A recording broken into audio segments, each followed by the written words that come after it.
welcome, ladies and gentlemen, to yet another live edition of Inside Story of Wrestling. Damian Nelson sitting here alongside David Octavius, the Tiberius, the alleged. What are you doing with our cameras? You know what what is happening? I think it's because of our guest.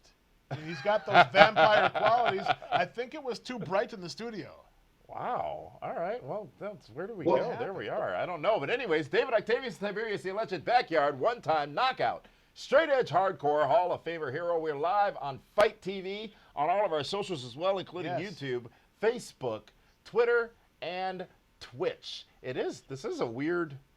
It's spooky. Video thing you got effects now, special effects, or is it truly our guest? Wait till the pyro hits. Folks, this is Inside Story of Wrestling, and on this show we take you back and look at the career of wrestling stars from their inside perspective, having lived it, and give you a little bit more.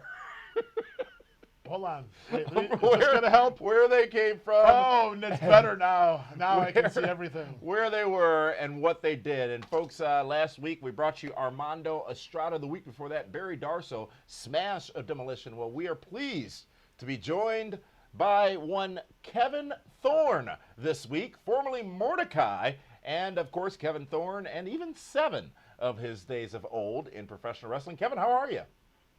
Oh, man, I'm phenomenal. And yes, here we are. You know what? You look phenomenal. Seeing your two faces just make me just... Can we cuss on this, by the way? Absolutely. No, probably. All right. Okay. Yeah, I mean, it just lights up a freaking room. We'll just put it that way. Wait, you asked for clearance to cuss and you used freaking? Well, I'm glad he did. That's way better than what I was expecting. Dave knows me all too well. I'll drop about 5 F-bombs in 5 minutes. It's just the way it works. What are you doing to our camera shots here? We can't keep focus. The lighting went weird, all when you came on. Well, you know, I'm a magical, mystical beast. That is. Well, Kevin Thorne, thanks for joining us, and thank you for spending some time to take a look back at your wrestling career, which started in Memphis, Tennessee. I think you had spent some time at the same gym that one Sid Justice Yulee Vicious went to, and that led you to getting trained as a professional wrestler. Tell us about that journey and how you decided to get into the wild world of professional wrestling. Growing up in Memphis, Tennessee, USWA, of course, you know, Lawler, Dundee. I mean, the list of names that went through there were unreal. I believe it or not had a Baptist, not minister, but deacon father that hated wrestling more than life itself. I was not allowed to watch it. Everything else, that's stupid, that's this, that's that.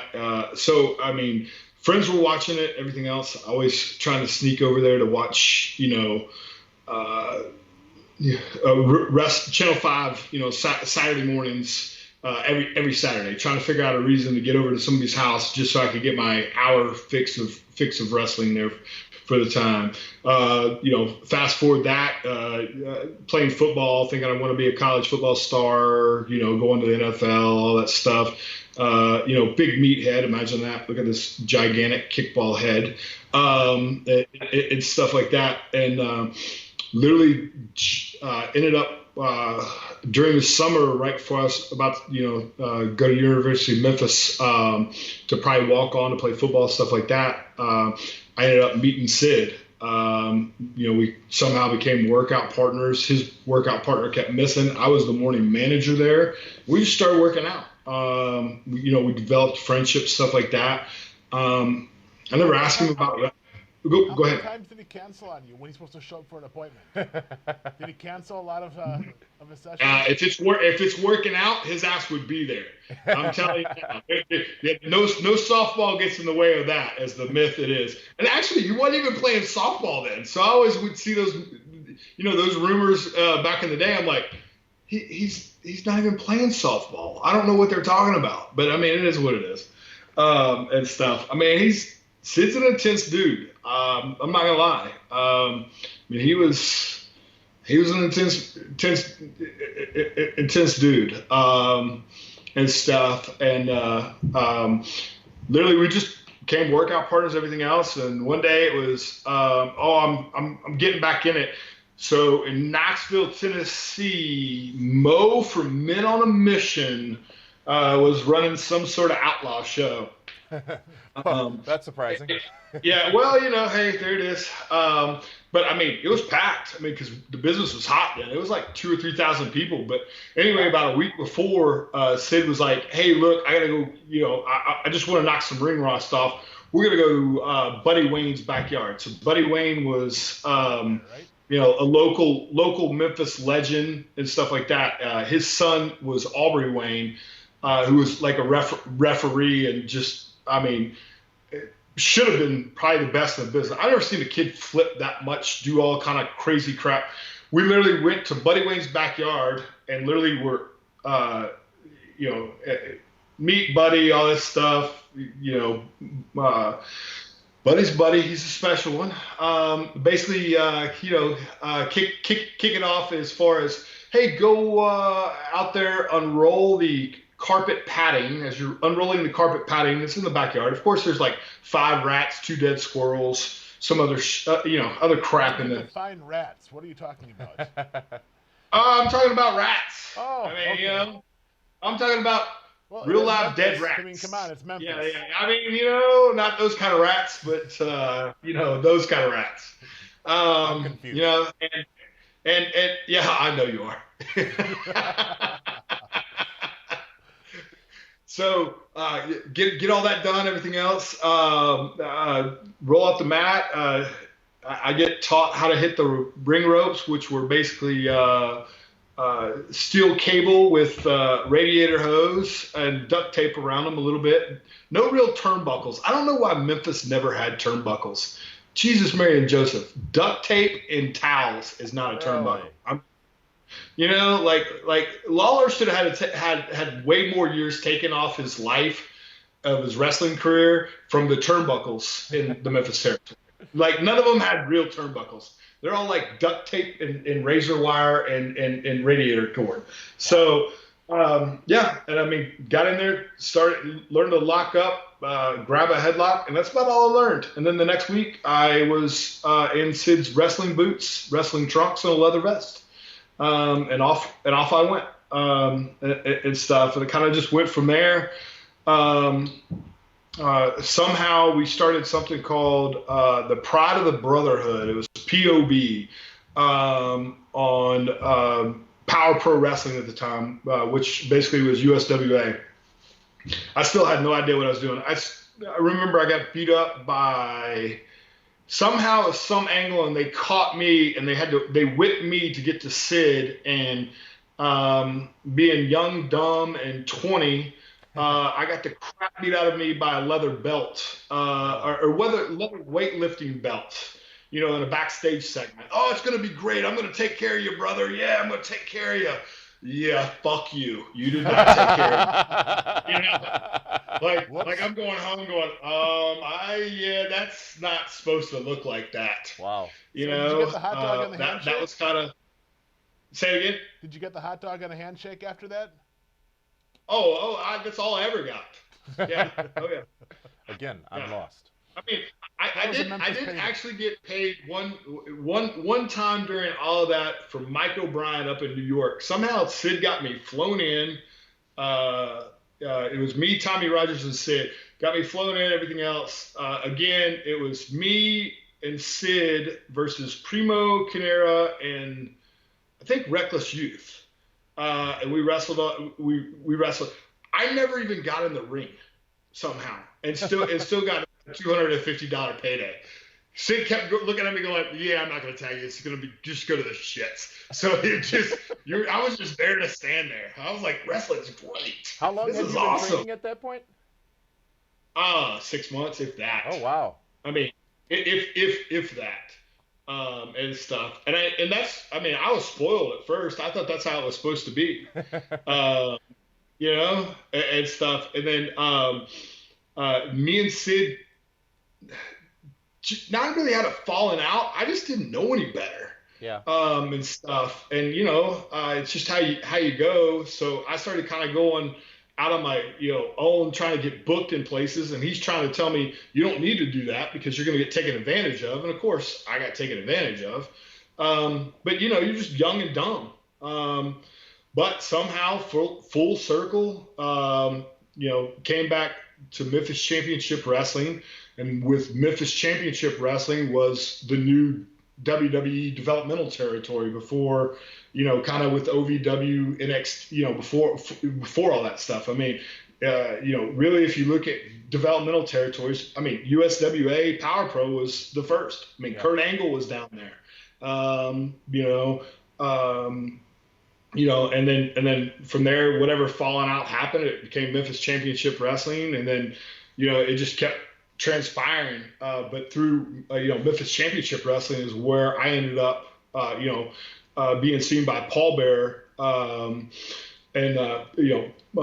Percy ended up coming up to me. He goes, "Oh yeah," because I did seven deadly sins, stuff like that. Okay. I was going to ask where the name Seven originated from. Yeah, so I was a mark for the movie Seven. So great movie, by the way, still holds up to this day. Yeah, so I came up with the Seven Deadly Sins thing. I was wrestling at Power Pro before that, and then and that's when Cornette kind of came in, took over. I went to Cornette because young and dumb, you're not scared. I think that's the thing is, I think as you get a little bit further along in the business, you get a little bit more timid by doing stuff. At that time, I just was just a kid trying to get on TV, so I went to him. Pitched the idea about Seven Deadly Sins. His girlfriend, and still Stacey Cornette, is named Sin. And it was basically, hey, I'm doing all this for Sin, kind of stuff. So we were doing backstage segments of, gluttony and lust and all this fun stuff like that. And it kind of all spiraled into this. Now, of course, it was Doug Gill. There was some bullshit that went on.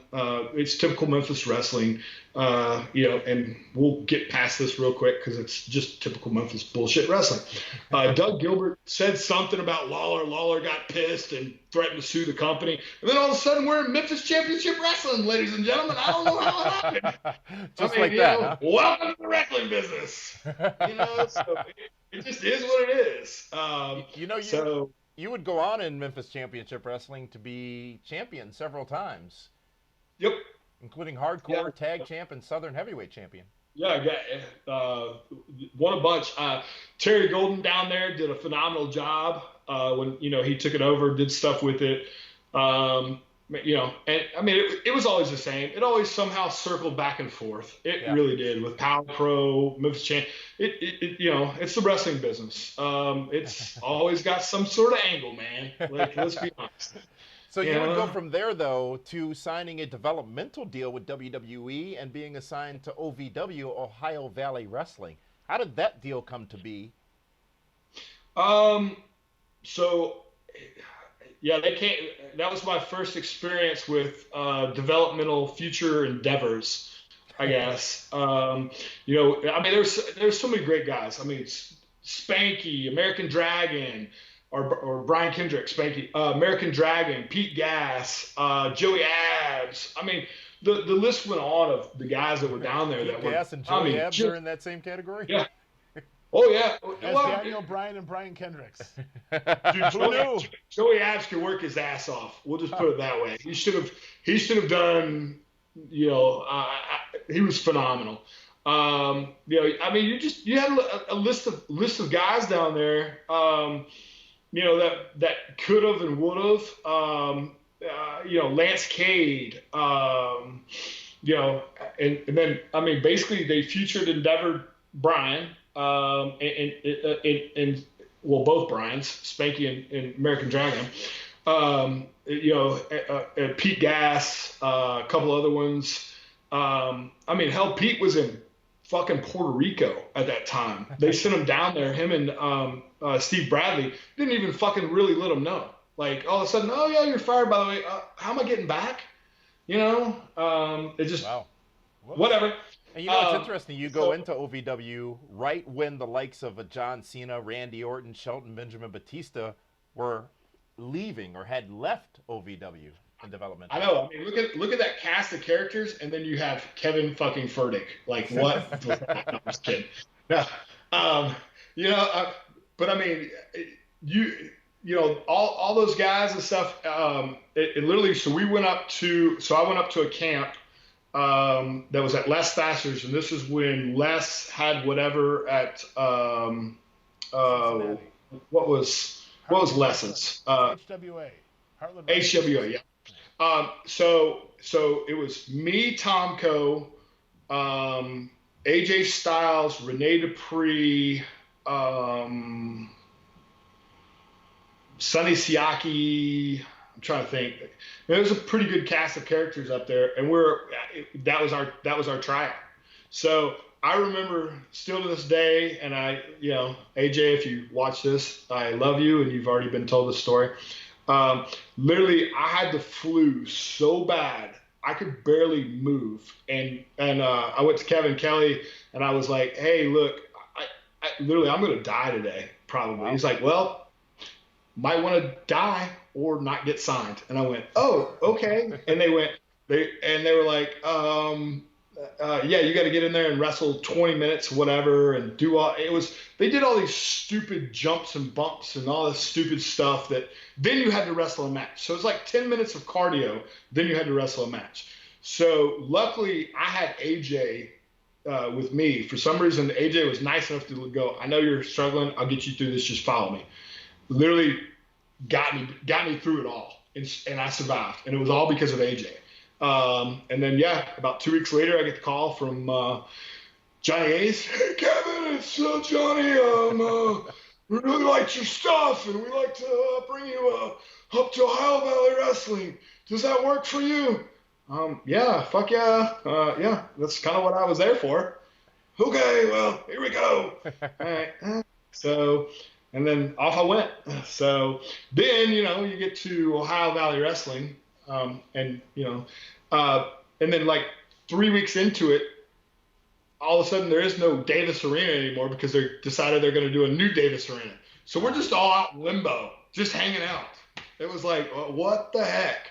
So, but yeah, I mean, you talk about the cast of characters that were up there during then. I mean, Sean O'Hara was my roommate for a time. That was awesome. You had the cream of the crop there, man. You have everybody that's a superstar and then some now that was, there.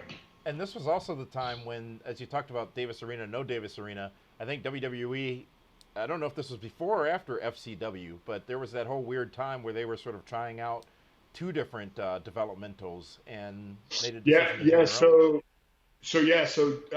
was FCW was way after kind of that time. You had the FCW and Deep South time that they tried. I mean, to get to the point they are now in NXT, I mean, honestly, they've only made it better. The way that they finally got to that point. I mean, in stuff. It's built for that thing. But two, man, you've got, during that time, I mean, we barely had a trainer. We barely had tape. We didn't have half the stuff that NXT does. No gyms, no nothing. I mean, it only could have got to the point that it is now because, I mean, really, the way they're paying some of these guys, paying stuff, it should have always been like this. I mean, we're technically the AAA team to the WWE. I mean, you're talking about $1 million worth of talent just sitting down there. And I mean, for a long time, at Davis Arena, Davis Arena was the first Davis Arena when I first got there was an old there were old Civil War bunker houses, ammunition stuff, probably more asbestos in there than you knew what to do with. But you literally, if you had to go to the bathroom or whatever else, you were like, trying to find a secret place to hold on to the wall to poop. I mean, it's like, there were no bathrooms, there were no showers, there were no this. I mean, literally the locker room for the Davis Arena, you go in there and the first day I got there's Brock, there's Batista, there's Cena, there's Orton, there's Shelton. You name it that's in there, and we're all in like a confined space of like 10 by 10, like literally, tripping over each other just to get dressed. And I mean, it was a building and process to where it is now. So what were some of the things you were told to do to stand out to eventually get called up to the main roster?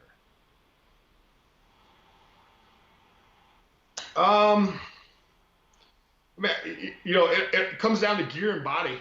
I'll say it to this day. My wife, I've told her before, I don't want to toot her horn too much, but we ended up started dating, moved in together, and literally there for a while, I was an in-betweener. I've always been a big dude, but I never was ripped or cut or 100%. So, promo wise, I always had good promos. I mean, if you got, guys like Paul Heyman and Dusty Rhodes tell me they love how I do promos, stuff like that. Okay, guess what? I can pretty much, go, hey, I can do them. Was I given the opportunity like I should have? No, but hey, you know what? It's not a deal breaker. My life is pretty on point right now. But to get up to that level, I mean, it comes down to body, man. I mean, they're selling something on TV and everything else, and you have to look, like an action figure. I mean, really and truly, you should. I mean, we have to look larger than life. We need to look larger than life. I was, always a huge fan of, the Undertaker, the Ultimate Warrior, Hogan, those Sid. I mean, those guys, because, I mean, when you saw them, they were larger than life. I remember one time in the Memphis days, and this is, I think, and this is to me how, in my mind, how a wrestler should aspire to be. I mean, there's literal guys that do all kind of crazy stuff. I can't do that, but this is my way. I went to the Mid-South Coliseum on a Monday night. Sid was wrestling. This was before I even knew Sid and stuff. Sid was just there for a Monday night match, everything else. And we're out there, and we're like, oh, yeah, screw you, all this stuff. And he came, and he pointed at me, and I'm like, oh, what are you going to do? I was like freaking – I was a 245-pound linebacker in high school. I thought it was tough. Literally, he ripped my shirt down and says, sit down, boy, I'm going to kill you. And I went, wow. Yes, sir. All right. I was like, I got to go, just messing with me. But that's when you were like, yeah, you know what? I could jump this rail, but he's going to beat the fuck out of me. And I think that's where it comes down to is guys got to look the part. They got to be the part. I mean, if you're a Bray Wyatt, you got to be so psycho that everybody has no idea where you're at. A guy like Brock, literally, I mean, he looks like he probably would just rip your arm off and pick your bones with his teeth. I mean, and that's, it's just. And not think twice about it. No, it'd just be like, whatever, Yeah. So, I mean, so when I met my wife, quick story on Brock, and I'll not go too far off the subject, but he lived upstairs from her. Really? He lived downstairs. She lived up. He used to drive his Harley into his damn living room. I mean, it just didn't care. I mean, that's just how he was. It just doesn't matter. And to me, you got to live your life with a little bit, but that's pretty badass. I mean, that just tells you what you're dealing with. Yeah. So. You would go on to WWE from OVW, and you would be Mordecai on the SmackDown brand, and that would last for a couple of months. And then WWE made a big move, bringing back ECW, placing ECW on Sci-Fi, where you then transitioned into Kevin Thorne. What was the difference between those two? Because the look, especially, both Mordecai all white, and then Kevin Thorne all red.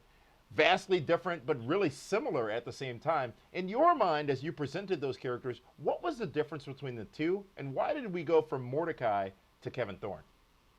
Well, Mordecai was a dumbass and got in a fight in a bar and kind of ruined a lot of stuff. Ended up, getting sued, everything else. That's a whole other story. Well, that's why we're here. We'll do that one on the next. So, but wasn't Mordecai getting prepped for a run with the Undertaker at that time also? Yeah, that's what it was. I still remember it was Texas somewhere, I think, and Taker comes to the ring, and I'm in there, and we're all doing stuff, rolling around, and he just looks at me and goes, "You're the biggest dumbass I know." And I went, "Yep, yes I am." He goes, "What were you thinking?" I go, "Man, I wasn't. It just happened." Some people may not know the story, so tell us what you're willing to tell us about what happened. Long story short, it was me, Maven, and Sly. We were at a bar in Louisville, Kentucky. We had literally just left a show that night. I mean, my hair was all white, everything else at this time. I looked like a giant, jacked up Colonel Sanders in Kentucky, I guess. So you were worshipped. Yeah, oh yeah. Obviously, he just was doing a different kind of worshiping when he was walking up to me. And like literally, Sly and Maven were getting all the tail in the world. This young man literally didn't want to have anything to do with it and kept pushing through us, and you could tell he just wanted to fight us all night long. So finally, I look at my girlfriend, who's my now wife, Katie, and I said, "Look, we gotta go. Like this dude, I'm telling you, I've seen it in my life. This guy's gonna do something stupid." Yep. So I'm like, "I'm going to the bathroom real quick. Let's go." Right after this, so I come back. She's kind of in tears. Everything else, he might have, used the C word, some other things you just don't say to women, and basically told her, "Fuck us, fuck that," everything else. And then when I look, he's walking towards me with a beer bottle, and his couple friends are behind him, within reason. I'm like, fuck. Maven and Sly, they're ladies' men. They have no fucking clue that a fight's about to happen. It's like, oh, fuck me. And everything else. And so my kickball size head might have greeted his head. May or may not have. I think I tripped. I don't know. And then next thing I know, he's on the ground, and his friends look up like, "Oh fuck, this big motherfucker is insane." Because I wore sunglasses on the top of my head because I was cool back then. I don't know why. In a bar because it was bright, and literally cut my head. So now I have a crimson mask. Oh wait, you didn't take the sunglasses off before you fell into them? Absolutely not. I wasn't thinking about doing it. That's the thing. It just kind of was like, oh shit. So literally, and there we go. And now everybody around is like, oh fuck. So long story short, I walked out of it was like partying in the Red Sea in this bar. They're like, holy fuck. So walked out. He's still wherever. I walked right up to the cops and I said, "Look, I think I gotta go to jail. I don't know. Whatever. I'm an idiot." And they went, "Nope, go home. You've always helped us out. You're always one of the most respectful guys we know. Everything else, go home." So go home. On Monday, I get a call that the Louisville Police Department is there to pick me up. Oh wow. So yeah. So he pressed charges. Yeah. Yep. So, it's our bond, buddy. If you're out there and you're watching this, I love you. I really didn't mean anything by it, but hey, it happened. So how does that? So there was that story. So how does the conversation go when you get to TV, And now you have to go and Oh, talk to Vince or whoever that would be. oh yeah, that was yeah. I walked into Vince and stuff and went, look, what do I fucked up, and he goes, we'll fix it. Seems like you were in the right. We'll fix it. And I mean, they did. I mean, they hired really nice lawyer and everything else that I had to pay for. Um, but I mean, and a lot of hundreds of thousands of dollars later that he got from my WrestleMania, from my checks and other things. So yeah, it is what it is. So It's a lesson learned. this It's stuck with 100%. you. This stuck with you well beyond that night, then, financially and professionally. Oh yeah. Oh yeah. Oh yeah. I never saw really a pay-per-view check that I had. I mean, Judgment Day, Great American Bash, yeah, I even part of some of my WrestleMania. Wow. So yeah. Which So bars do you lesson go to again? lesson learned. Where do you frequent? I'll be in Louisville in a couple of Get outta weeks. here. We got history, Get outta and here. we got unresolved issues. You can wedgie me anytime you want. I'm just saying. Back in a couple of years ago at Blizzard Brawl, I was You were young and stupid also. I was young and stupid. I didn't have sunglasses on my head, but I did get in the ring with you. And I'm not going to call it a wrestling match because there was only one wrestler in the ring, and that was you. But you. How do I word this, David? Dude, you were I, hanging vi- I, from the vi- ring I post by violated you with your underwear. Yeah. Yeah, and what's the term in the business? Smartening up. Yeah, that didn't happen to me. It happened to me, but it didn't happen to me. I certainly. Oh, see, this is sinister, evil laugh over Dude, there. you were flossing your liver. Okay. That video available on our YouTube channel. Me versus Kevin Thorne at Blizzard Brawl. And a Master Lock challenge. If just Chris Masters wouldn't have bailed on you guys, you would have been fine. It was the Master Lock challenge, which I did put you in, by the way. I couldn't quite complete it because you're a large man, muscles and such. But Well, okay, it was. Not so fat realtor now. so that was the end of Mordecai.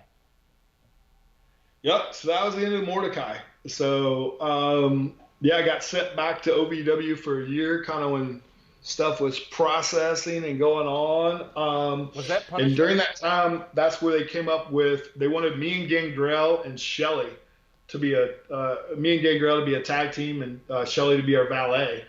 And then all of a sudden, I got fired. And was off about 2.5 months. Since I live in Louisville, I just stuck around. Still kind of wrestled at OVW here and there. And then that's when Dreamer called me and goes, "Hey, look, they're coming up with they're rebranding ECW. And Tommy, well, I can't do Tommy's voice very well, but in Tommy's voice a little bit is it's going to be really stupid and crap because of they want all these like sci-fi characters. Who's going to believe that shit for ECW? I mean, Kevin, we're hardcore, So it just it was what it was. You're the hardcore vampire. Yeah, exactly. I mean, all you guys did is bleed, for God's sakes. It should be fucking. I mean, I remember although that when... it's amazing for a bunch of hardcore guys, they always bitched every fucking time I touched them. Oh, you're too stiff. Oh, I thought you were hardcore. Right. Well, get up. Sometimes you need that chair, that table, or that fluorescent tube to get through. But be that, and I'm not saying that about Tommy, but in some cases they don't want to wrestle; they want to put the show on. But I remember when ECW debuted on Sci-Fi. I remember that whole ECW run with WWE was unique because they tried to be as true as they could to the old ECW, but it very quickly evolved and turned into Sci-Fi making demands on WWE, saying we need to have sci-fi characters. They're network people; they don't understand wrestling, right? And then you there with Ariel and becoming part of the new breed as well. Things happened very rapidly in the WWE ECW era. How was it living through that time, knowing or feeling however you felt about the brand ECW of old and the ECW you were involved in? You know, the ECW of old was, I mean, those guys worked their asses off, you know, blood, sweat, and tears to get there, everything else. You know, so you definitely couldn't crap on it. You know, I know those guys didn't like what the new stuff was, but, you know, for us new guys, I mean, this was our chance. I mean, we wouldn't have had this chance without it, so we were kind of proud of it.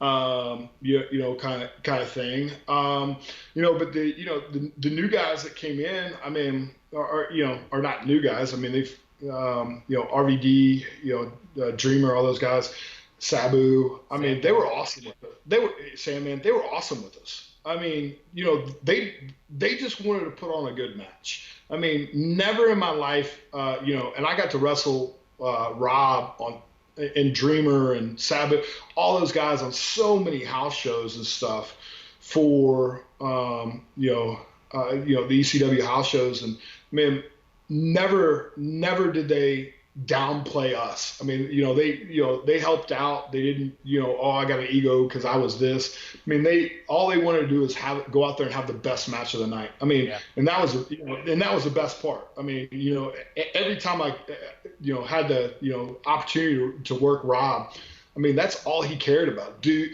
And he knew how to set up everything. I mean, he made you look like $1 million. You know, still as a young, you know, even though I've been wrestling for a while, and everything else, you're still green. I mean, you know, people don't realize it. You got to be for a long time at the top to not be green. I mean, you still have those quirks and those things and stuff like that. And, you know, champions like, you know, Rob, you know, they just know how to do their stuff. Yeah. And they've seen so many crowds and been a part of so much electricity that they know where to put their stuff, and then they know how to build it for you. And I mean, Rob would build the match for me and stuff. I mean, you know, he had all his stuff at the end. And the best part about Rob is you never blew up wrestling him. I mean, as a big guy and you're having to run around and all this stuff. I mean, Rob would literally set you down in the middle of the ring, and then it's just where you stayed the whole rest of the time. Now, granted, his big old ass crushing your chest hurt sometimes, but I mean, he just knew where to do it.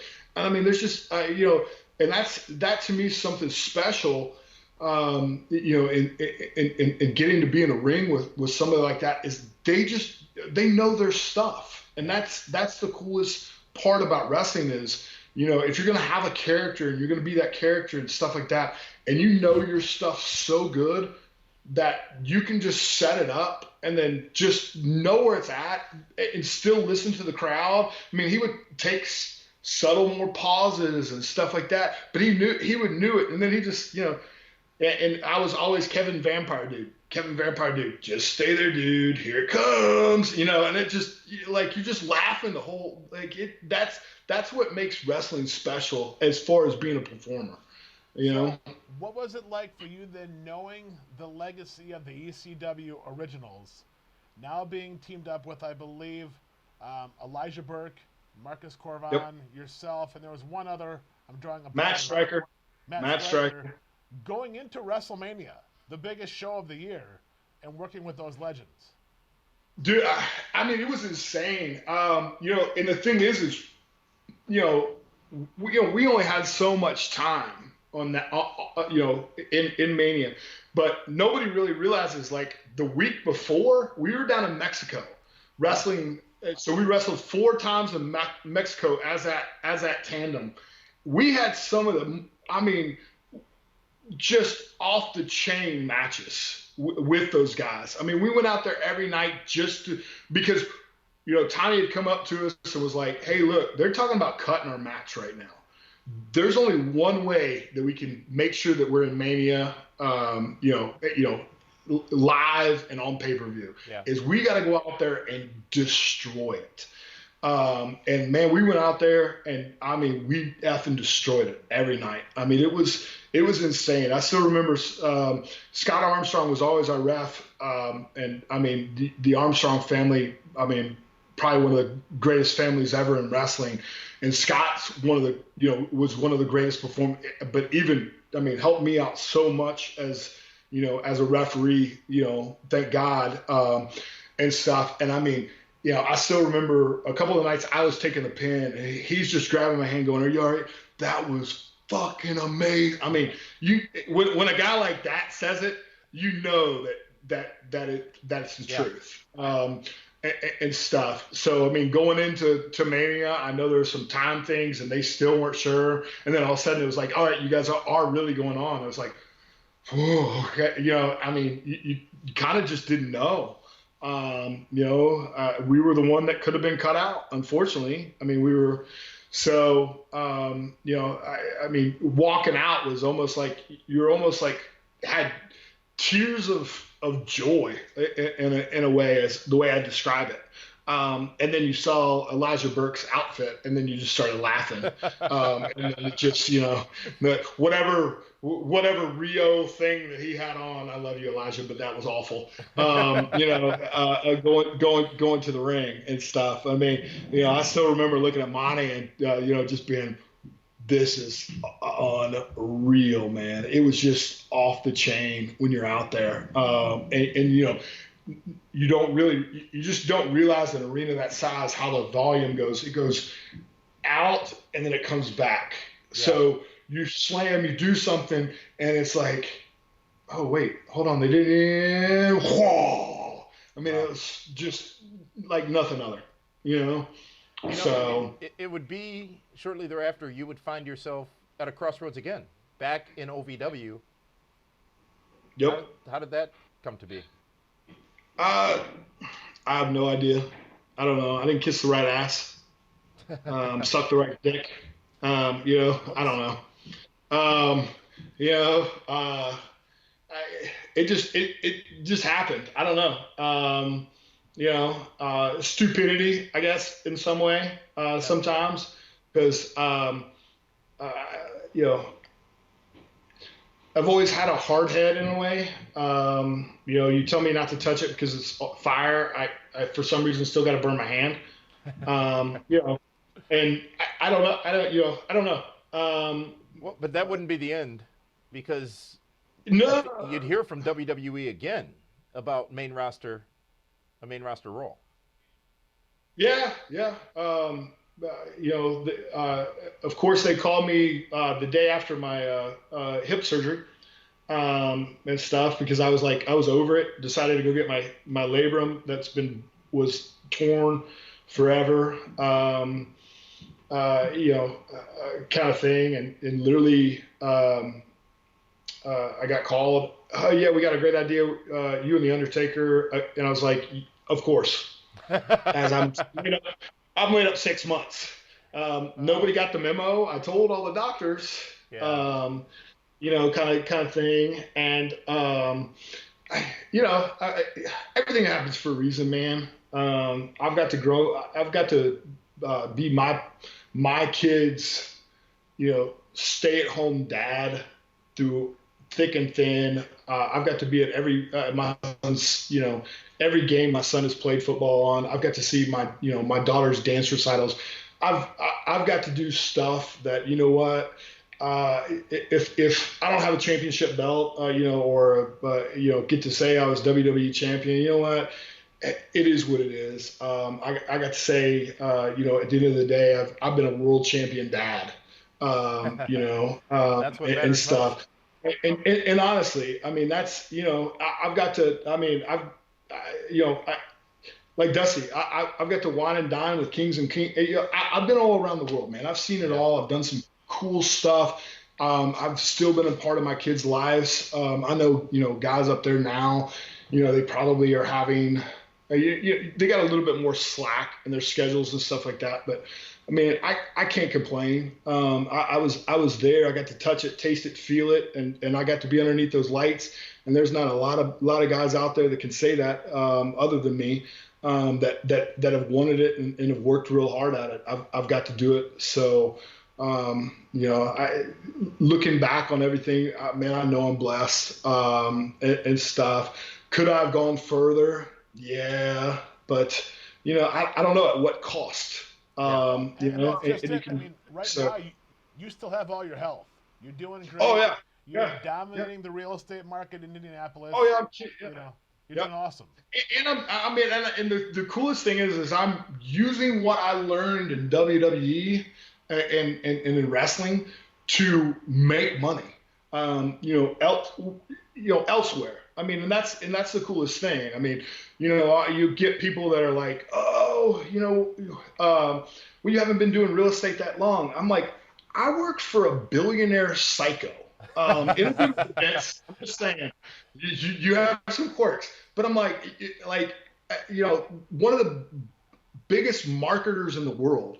Like, try to tell me that by learning from him, I can't market something. I mean, I can market anything. I mean, look at that. It's the champ is home. I mean, it's, I had my own belt made for this, and stuff. And I mean, people light up when they see a belt. I mean, it's Frosted Flakes, man. It's Tony the freaking Tiger minus Joe Exotic. I mean, like literally, they light up when they see a belt. I mean, it brings out the inner kid and stuff like that. And you get like I had some older ladies that are just, they look like old Bettys that are just prude, and then they see that belt and then they were like, oh, back in my day, Dick the Bruiser and this and this. And my mama used to take me to this. And I mean, it gets people talking. I mean, that's the thing is I think, as a whole, people are, oh, wrestling's carny. No, it's not. It's Frosted Flakes in a way of, yeah, they're going to hide in the closet and tell you they didn't watch it. But deep down, they're going to tell you they watched it. It's just as long as it's done. They always want to touch the belt. They always want to touch a belt. Always. Dude, always. And it's a given. One thing that probably shouldn't go unsaid is you talk about your wrestling experience and the marketing that comes and helps you in the job of being a realtor, the career being a realtor. Realtors are almost like pro wrestlers in the fact that it's about marketing your brand. Oh my God! Some of these people are the biggest gimmicks in the entire world. And that's the thing is I think that they think that I'm young sometimes or in this business, and then I'm like, sweetheart, I've seen this play like 1,000 times. You're no different than any diva I've ever met. The same with some of the men in this business. It's like, yeah, I've seen it. It's not that you're showing me nothing I haven't seen before. Which is, I mean, it is what it is. It's fun. Well, Kevin Thorne, Mordecai, 7. So great to talk to you again here on PWR. In fact, actually, I think this might be the first time in a very long time you've appeared on the broadcast. It is. It's a very long time. I don't think I've ever been on PWR, by the way. You just don't remember. See, you were so you think got knocked through a loop during our match that you forgot. First of all, let's be honest, Kevin. He's blackballed you off the show. I'm like, hey, we need to do this. What does that have to do with anything? Well, because you were still hot about, the wedgie from here. Look out. Hey, it's not that kind of show yet. See, they always want to touch it. That's what I'm talking about. Kevin Thorne, if people are looking for some services from a realtor, how can they find you and how can they book you and use you to sell or buy a home? So in Indianapolis market, of course, 317-869-7646. My email is kevinferdigrealtor@gmail. And then, they can find me on Facebook at Kevin Fertig Realty. And but you're also on Twitter and Instagram as well. Love to help them. How can we find you on Twitter and Instagram? At the Kevin Fertig, because Dave Hero helped me pick that both of those out a long time ago when I decided I wanted to come back and start working at Six Flags. So it's a good career choice. Oh, it was. Hey, I got to ride a lot of rides with my kids. It's one of the best times I've ever had. Trust me. So, well, Kevin, thank you so much for joining us. We really appreciate it. It's really good taking a deeper look into your career. While many would say it wasn't a long career, you're happy with that. It was a very impactful and meaningful career in professional wrestling, and you did a lot and were exposed to a lot of people and was a big part of a lot that WWE did, and they had big plans for you that you decided, well, a lot of it was timing, that your family and the future was more important, and that's admirable. So thank you for joining us, and we look forward to having you again soon here on Pro Wrestling Report. I look forward to coming back. Then we'll discuss the backstage politics of Blizzard Brawl. That's what I want to hear. No. Folks, Kevin Thorne, thank you so much for joining us, and still playing with the gimmicks here, but inside story of wrestling, David. They're always great to really hear from the people who lived it, what really happened. And a lot of people didn't know it was from Memphis to Louisville to the ECW brand. I mean, and the stories of Mordecai and all the stops in between. Yeah. Good stuff. And this was before Twitter. This was before Twitter and TikTok and all the other shit that can help you get over. This is back in the days of tape trading. Take that, you indie motherfuckers. No, I'm just kidding. On that note, thank you, Kevin, for joining. Look, he's good. You're messing with these powers, mystical powers of yours are just taking over. But anyways, thank you so much for joining us. This has been Inside Story of Wrestling. We'll be back with another brand new episode next Friday night, 7 o'clock p.m. live, right here on Fight TV and across our social media channels. And in the meantime and in between time, check us out Mondays and Wednesdays on Fight TV. Mondays, of course, it's Prime Time Live. Wednesdays, it's Reaction. And then every day, it's PWR Today, the podcast, available also on YouTube and our Facebook channel. We got you covered, 360-degree coverage of professional wrestling from the Pro Wrestling Report. For that one, this is Damian Nelson saying thank you so much for joining us. We'll see you again Monday night for Prime Time Live.